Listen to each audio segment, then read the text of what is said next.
దేవునికి మహిమ కలుగునుగాక. ప్రభు పేరట మీ అందరికీ వందనాలు. మరణాథ.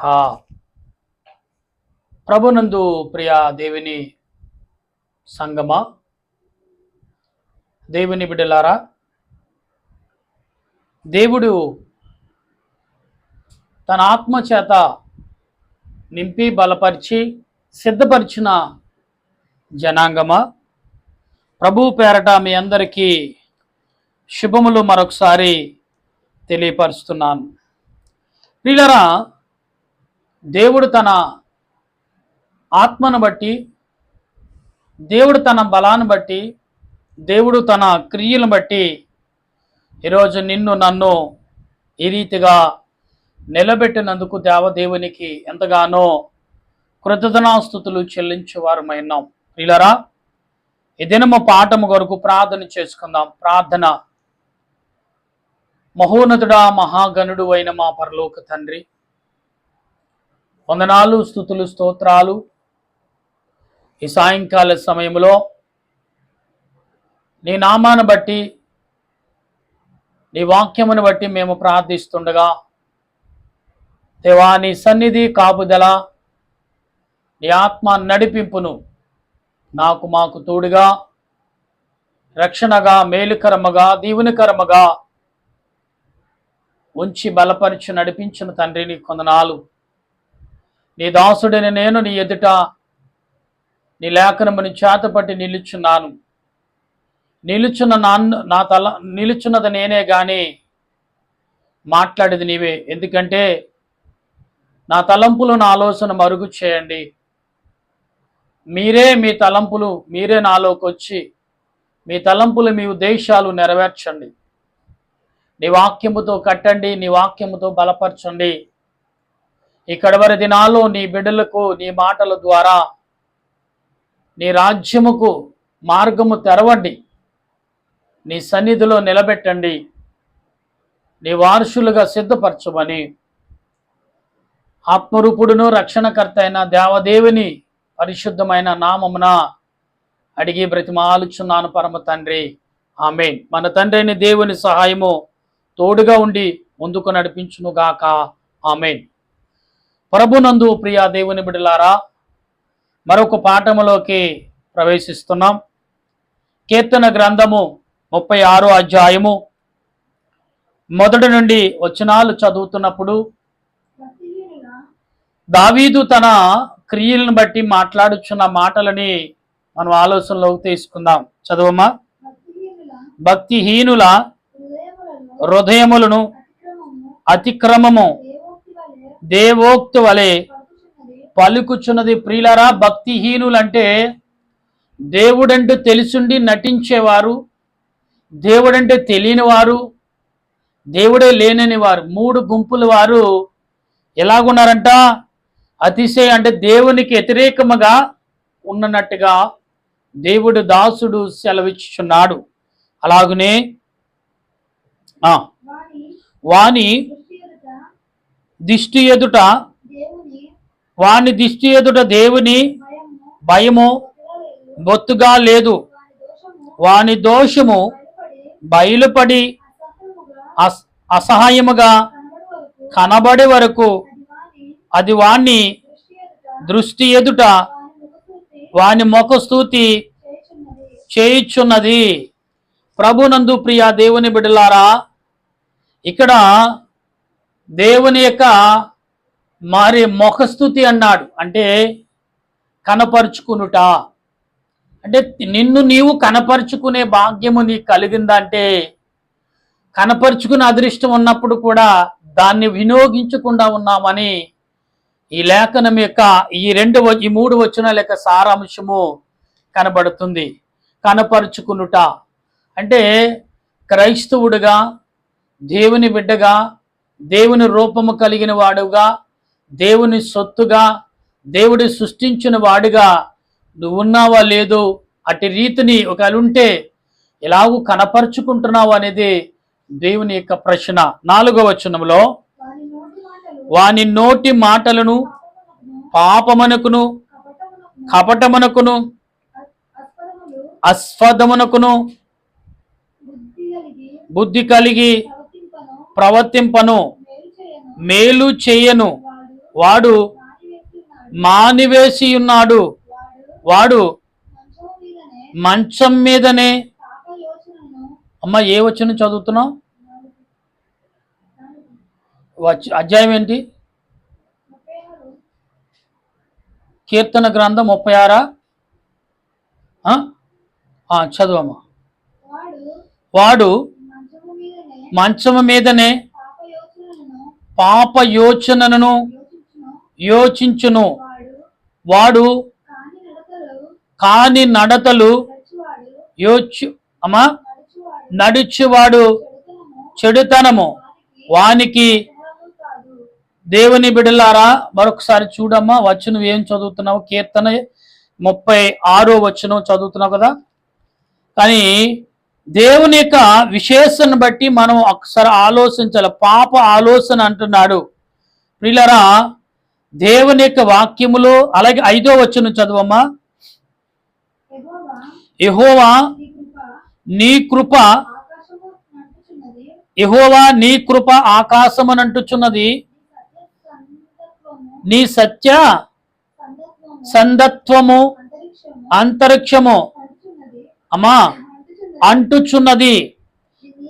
ప్రియులరా, ఇక్కడ దేవుడు తన ఆలోచన అంటే మనిషి లేక పాపము ఎటువంటిదో గ్రహించలేని పరిస్థితి, గ్రహించిన యోచించలేని పరిస్థితి. అందుకే ఏమండి, దేవుని యొక్క దర్శించుట అంటే, దర్శించుట అనే మాటను లేదా ప్రవేశించుట అనే మాట ఎక్కడికి ప్రవేశించాలి, దేంట్లో ప్రవేశించాలి, ఎవరిని దర్శించాలి అంటే నీ రక్షకుడు. అందుకే మత్తయి సువార్తలో నీ తల్లిదండ్రులను సన్మానించడి అనుంది. ప్రియులారా, అయితే ఇక్కడ అంటున్నాడు 6వ వచనములో నీ నీతి, నీ నీతి అంటే 5వ వచనం ఒకసారి మళ్ళీ కంటిన్యూ చేయమ్మా. యెహోవా నీ కృప ఆకాశము అంటుచున్నది, నీ సత్య సంగత్వము అంతరిక్షము అంటుచున్నది. అంటే ప్రియులారా, దేవుని యొక్క మహిమ ఎంత గొప్పదో ఇక్కడ కనబడుచున్నాడు, కనపరుస్తున్నాడు దావీదు. ఆ దేవుని యొక్క శక్తి ఆకాశమును అంటుకుంటుంది, ఆకాశం నుండి భూమిని కూడా అంటుకుంటుందని చెప్తున్నాడు ఈ మాటలు. అంటే ఇంత కలిగి ఉండి ఆయన నిన్ను నీ ఎదుట ఆయన కనపరుచుకోలేని పరిస్థితిలో ఉన్నాడు అని అనుకుంటున్నామా? ప్రియులారా, దేవుడు నాతో మాట్లాడాలని కొందరంటారు, దేవుడు మాట్లాడిన తర్వాత చూద్దామని కొందరంటారు, మాట్లాడితే అప్పుడు చూద్దాం. ఆయన మాట్లాడితే నువ్వు చూసేదే ఉండదు. ఇంకా నీ యొక్క ప్రయాణము ముగించుకుంటమే. ఆయన కనపడితే నీ బ్రతుకు ఇంక లేనట్టే లెక్క. ఎందుకంటే నీ ప్రయాణం నువ్వు ముగించుకుంటమే. 6వ వచనములో నీ నీతి దేవుని పర్వతములతో సమానము, నీ న్యాయ విధులు గాదములు. యెహోవా నరులను జంతువులను రక్షించువాడువు నీవే. దేవా నీ కృప ఎంతో అమూలమైనది, నరులు నీ రెక్కల నీడను. చూశారండి, ఇక్కడ దేవుని శక్తి గురించి దావీదు గ్రహించాడు, ఆయన మహిమను గురించి కూడా వర్ణిస్తున్నాడు. ఎలా వింటున్న మనము, మీరు కానీ నేను కానీ దేవుని వాక్యములో గ్రహింపగలిగి ఉన్నాము. కొంచెమైనా యోచన అనేది మనకి చాలా అవసరం అండి. మనుషుల పట్ల యోచన, ఆత్మీయత, సంతోషము, సమాధానం చాలా అవసరం మనుషులకి. ఎందుకంటే నీవు ఏ రకమైన జీవితాన్ని దేవుని పట్ల కలిగి ఉన్నామో, ఏ రకమైన జీవితంలో ప్రయాణము సాగిస్తున్నామో తెలియని పరిస్థితిలో నరులు ఉన్నారనేది దేవుని ఉద్దేశం. 8వ వచనములో ఒక్కొక్కటి చదవమ్మా. నీ మందిరము యొక్క సమృద్ధి వలన వారు సంతృప్తిని పొందుచున్నారు, నీ ఆనంద ప్రవాహములోనిది నీవు వారికి అమ్మా త్రాగించుచున్నావు అంటే దేవుని సన్నిధిలోకి వెళ్ళి మనము ఏమి పొందుతున్నాం? ఆత్మ సంబంధమైన మరి ప్రాణమును పొందుతున్నాం. అంటే ప్రతి నెలలో సంస్కారం తీసుకుంటున్నాం కదా. దేవుని యొక్క ఆత్మ వలన పొందుతున్న రక్తమును శరీరమును తినుచున్నప్పుడు త్రాగుచున్నప్పుడు ప్రియులారా మనం ఏమి ఆ సమయంలో మనకి ఆలోచన కలుగుతుంది. కొందరకు రోగములు పోవచ్చున్నవి, కొందరకు ఆరోగ్యం వచ్చుచున్నది, కొందరు మరి స్థితిగతులను మారుచునే ఉన్నవి. ఎందుకంటే దేవుని ఆత్మ వలన పొందుతున్న నీ యొక్క ఆయన శరీరములో రక్తమును రెండు ఏకము చేసుకుని నువ్వు తినుచున్నప్పుడు ఆటోమేటిక్గా నీ శరీరము బలపడుతుంది. అందుకే నమ్మి బాప్తీసు పొందినవాడు రక్షించబడును అన్నాడు. అంటే బాప్తీసము ఎందుకు పిల్లలకు అవసరం అంటే దేవుడు తన వాక్యము ద్వారా దురాత్మలను కాకుండా నీ జీవితం అనే ప్రయాణంలో తోడుగా ఉంటాడు అనేది. అంటే అంతవరకు మేము బాప్తీసు తీసుకుంటేనే దేవుడు మాకు తోడుంటాడని మాట్లాడొచ్చు ప్రియులారా. అయితే తల్లిదండ్రుల తోడు కొంతకాలమే ఉంటుంది, కానీ దీని వలన బాప్తీసు వలన జీవితకాలము దేవుడు నీకు తోడుగా ఉంటాడు. అందుకే చాలా మంది పిల్లలు చిన్నప్పుడే బాప్తీసు సంటి పిల్లడు ఉన్నప్పుడే మరి 3వ నెలలో 5వ నెలలో 7వ నెలలో సంవత్సరం లోపులో వారు బాప్తీసం ఇస్తారు. ఎందుకంటే వాడి బాల్యము నుండి దేవుని యొక్క నీడలో దేవుని తోడుగా స్నేహభావం కలిగి నడవాలని. అలాగే 10వ వచనంలో 9వ వచనం, నీ ఎదుట జీవపు ఊట గలదు, నీ వెలుగును పొందియే మేము వెలుగు చూచు. మొదటేమో ఏమండి ఇబ్బందికరమైన మాటలు కనపడినా కానీ తర్వాత సంబంధమైన క్రియలు ఎలాగున్నాయంటే ఆశీర్వాదంతో కూడిన క్రియలుగా ఉన్నాయి. దేవుని యొక్క సన్నిధికి నువ్వు వచ్చినప్పుడు, ఆయన ఎదుట నీ ముఖ దర్శనం కనపడినప్పుడు, నిన్ను నువ్వు కనపరుచుకున్నప్పుడు అదే కనపడుట అన్నాను, లేకపోతే నిన్ను దర్శించుట నీ 2 రకాల మాటలు మీ ముందు వినిపెడుతున్నాయి. ప్రియులారా, దర్శించుట కనపడుట ఈ రెండిటిలో దేవునిని మనం చూడటం, దేవుని యొక్క మహిమను పొందటం, దేవునికి ఉద్దేశము కలిగి ఉండటం. అందుకనే ఈ లోకంలో ప్రతి పిల్లవాడు ప్రతి కుమారుడు కూడా దేవుని స్వరూపము కలిగి ఈ లోకంలో జీవించినప్పుడు మీ జీవిత ప్రయాణం చాలా ఆశ్చర్యంగా చాలా ఆత్మీయంగా ఉంటుందనేది మనం గమనించాలి. 10వ వచనంలో, నిన్ను ఎరుగుని వారి ఎడల నీ కృపను యథార్థ హృదయ ఎడల నీ నీతిని ఎడతెగక నిలుపు. అంటే ఎప్పుడైతే నువ్వు దేవుని సన్నిధిలోకి నిన్ను నువ్వు కనపరుచుకుంటున్నావో, ఎప్పుడైతే నీ ముఖ దర్శనము దేవుని కనబడుతుందో, లేదా దేవుని యొక్క ముఖము ఎదుట దేవుని యొక్క ఎదుట నీ ముఖ దర్శనం కనపరుచుకుంటున్నావో, నీ రూపురేఖలు మారిపోతాయి అంటున్నాడు దేవుడు. ఇది ఏదో కాలక్షేపం కొని చెప్పే మాటలు కాదండి. దేవుడు నీ మనసుకును నీ తలంపులకును నీ ఆలోచన క్రియలకును మనము ముందుకు సాగేవారిగా ఉండటానికి ఇది ఒక మంచి అవకాశం. దావీదు అటు అవకాశాన్ని ఈరోజు నీతో నాతో పంచుకుంటున్నాడు. 11వ వచనంలో, గర్విష్ఠుల పాదములు నా మీదికి రానియకము, భక్తిహీనుల చేతిని నన్ను చూసారు. ఇక్కడ మనలో కఠినంగా మాట్లాడాడు ప్రియులారా. 5వ వచనం కాడి నుంచి 10వ వచనం వరకు ఆశీర్వాదంగా మాట్లాడాడు. మళ్ళీ 11వ వచనంలో వచ్చినప్పటికీ చూడండి ఏమన్నా, ఇగో గర్విష్ఠుల యొక్క చేతులు మన మీదకు రానియకము. అంటే పాపముతో ఉన్నవారి ఆలోచన కానీ, పాపముతో ఉన్నవారి తలంపులు కానీ, పాప క్రియలు ఉన్న గాలి కానీ ప్రభా నా యొద్దకు రాకుండా నేను జాగ్రత్త పడే ఆలోచన నాకు కలిగి చేయదేవా అని అడగటం.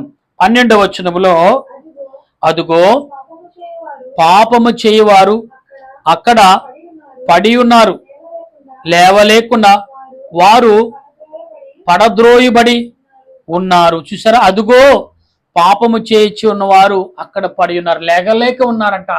అంటే పాపము ఎలా పెద్దవారు కానీ వాక్యం తెలుసున్న వారు కానీ చెప్పుతుంటే ఇవాళ చాలా మంది ఎవరు కూడా వినలేని పరిస్థితి. ఎందుకంటే కాలానికి అలవాటు పడిపోయారు, టెక్నాలజీకి అలవాటు పడ్డారు. ఎందుకంటే అన్నీ తెలుసు అనుకుంటున్నారు.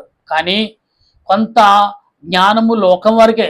లోక జ్ఞానం అనేది 10% ఉంటే చాలండి, 90% ఉండక్కర్లా.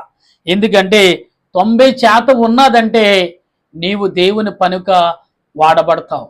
100% ఉంటే నువ్వు ఒక ప్రవక్త అవుతావు, ప్రవచించేవాడిగా ఉంటావు. ఇప్పుడు మనకున్న జ్ఞానము, లోక జ్ఞానము అంటే 10-20% సరిపోతుంది. 30% అంటే ఇంకా పట్టుకోలేం, ప్రపంచాన్ని లేస్తాడు. అలాగనే ప్రియులారా చూడండి, ఇప్పుడు మనకున్నది 70%. సేవకులకి 70% ఆత్మీయ జ్ఞానం ఉంటుంది. విశ్వాసులు నార్మల్ మనుషులకి నాకు తెలుసుండి 30-30% ఉంటుందనేది నమ్ముచున్న. 100% ఆత్మీయ జ్ఞానము నువ్వు కలిగి ఉంటే ప్రియులరా ప్రవచించేవాడు అవుతావు. అందుకనే పాపము చేసేవారు పడి ఉన్నారు అంటే వీరు ఆత్మకును దేవుని యొక్క శక్తికిని దేవుని యొక్క తలంపులకును దేవుని యొక్క ఉద్దేశముకు లోబడిన వారు, ఆయన సన్నిధిలో ముఖదర్శనం లేని వారు, వారు కనపరుచుకున్న వారు ఏ రీతిగా పడి ఉన్నారనేది ఈ 12వ వచనంలో కనబడుతుంది. ఈ 12, 11, 12 వచనంలో కఠినంగా ఉన్నాయి. ప్రియులారా మొదటి వచనం కాడి నుంచి 4 వచనాలు ఎంత కఠినంగా ఉన్నాయో అంతే కఠితనము. అంటే మీరు నడిస్తే, నడవకపోతే ఎలాగుంటారో, నడిచి తన దేవుని యొక్క మహిమను తెలుసుకున్న తర్వాత ఎలాగుంటారో ప్రియులారా ఇక్కడ మనకు కనబడుచున్నది. ప్రియులారా గమనించండి, 6 వచనాలు ఏమో చెప్పండి ఆశీర్వాదంగా ఉన్నాయి. కనమా వచనాలన్నీ కూడా ఎలా ఉన్నాయంటే కక్షను భయంకరంగానే ఉన్నాయి. దావీదు అన్ని ఎందుకు చెప్తున్నాడంటే ఇవన్నీ అనుభవించాడు, ఇవన్నీ చూశాడు. దేవునిని పోరాడి దేవుని ఎదుట కనపడి దేవుని యొక్క కనపరుచుకుని ప్రాధేయపడి ఇవన్నిటినీ జయించగలుగున్నాడు. నా ప్రియమైన కుమార్తెలారా, కుమారులారా, ఒకసారి దేవుని వాక్యాన్ని వినండి, గ్రహించండి, ఆలోచించండి. అటువంటి పరిశుద్ధాత్మ యొక్క తలంపులు దేవదేవుడు మనందరకు అందించునుగాక. ఆమేన్. ప్రార్థన చేద్దాం. దయగల తండ్రి నీకు స్తోత్రాలు, ప్రేమగల రాజా వందనాలు చెల్లిస్తూ ఈ సమయంలో నీ వాక్యమును బట్టి నీ మాటలను బట్టి ఇదిగో ప్రభా నిలబడిన మాట్లాడదు నేనే కానీ నా మాటలు కాదు, నీవే నాలో ఉండి నీ బిడ్డలతో మాట్లాడావు. ఎలాగుండాలో, ఎలా నీ ముఖ దర్శనము కలిగి ఉండాలో, ఎలాగ మమ్మల్ని మేము కనపరుచుకోవాలో చూపించుచున్న దేవా నీకు స్తోత్రాలు. ఈ సమయంలో నీ వాక్యమును బట్టి నీ ఆలోచన బట్టి నీ క్రియలను బట్టి మమ్మల్ని సిద్ధపరిచి నడిపించుమని ఆత్మరూపుడు రక్షణకర్త అయిన దేవా నీ కొందనాలు.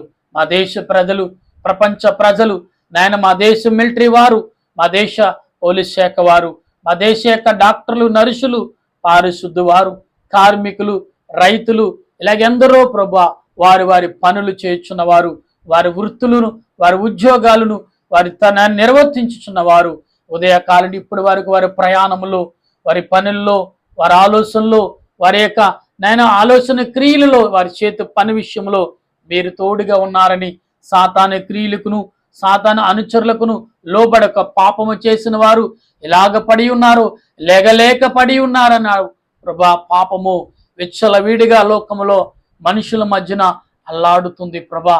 దానికి దూరంగా ఉంటూ నీ ఎడల ప్రేమ కలిగి, నీ ఎడల విశ్వాసము కలిగి, నీ ఎడల భక్తి కలిగి ప్రతి మనుషులు జీవించగల మనసును తండ్రి ఇదిగో ప్రభ, ఎందరో ప్రభ వివాహం కావలసిన వారు, ఎందరో వివాహం అయిన వారు, ఎందరో సంతానము లేక అల్లాడుచున్న వారు, సంతానము కలిగి బిడ్డలకు బలహీనతలు, శోధన వేదనతో పడుచున్నవారు, ప్రతి వారు శోధన, ఆర్థిక పరిస్థితులు, వేదన కలిగిన వారు ఎందరో ప్రభా. వీరందరినీ నీ దాసుడని నేను నీ పాదములు ఎదుట అందరి నిమిత్తం మొరపెడుచున్నాను. నా మొర ఆలకించండి, నాని చెవి యొగ్గండి, మీ ఆత్మతో నింపండి, మీ పరిశుద్ధాత్మతో బలపరిచి నడిపించమని ఆత్మరూపుడు రక్షణకర్త అయిన దేవదేవుని యొక్క నామములో అడిగి ప్రతిమాలి ప్రార్థిస్తున్నాను పరమ తండ్రి. ఆమేన్. మన తండ్రి అయిన దేవుని కృప, దేవాతి దేవుని సన్నిధి, పరిశుద్ధాత్మ ఆదరణ ఇప్పుడు ఎల్లప్పుడూ సదా తోడై ఆయన రాకడుకు సిద్ధపరచునుగాక. ఆమేన్, ఆమేన్, ఆమేన్. మీ అందరికీ మరణాత.